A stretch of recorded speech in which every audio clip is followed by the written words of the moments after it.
রোহানের নতুন বন্ধু। রোহানের ক্লাসে একদিন নতুন একটি ছেলে এলো। তার নাম ছিল আরমান। আরমান ঠিকমতো হাঁটতে পারত না। সে লাঠির সাহায্যে চলাফেরা করত। প্রথমে অনেকেই তাকে এড়িয়ে চলত, কেউ কেউ তাকে নিয়ে হাসাহাসিও করত।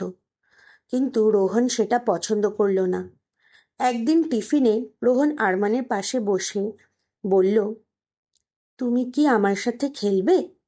আরমান একটু অবাক হয়ে বলল, আমি তো দৌড়াতে পারি না। রোহান হেসে বলল, কোনো সমস্যা নেই, আমরা বসে খেলবো।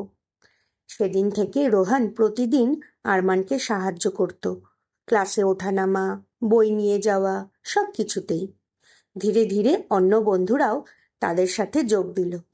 আরমান আর একা অনুভব করল না। নীতি শিক্ষা: প্রতিবন্ধী মানুষদের পাশে দাঁড়ানো আমাদের মানবিক দায়িত্ব।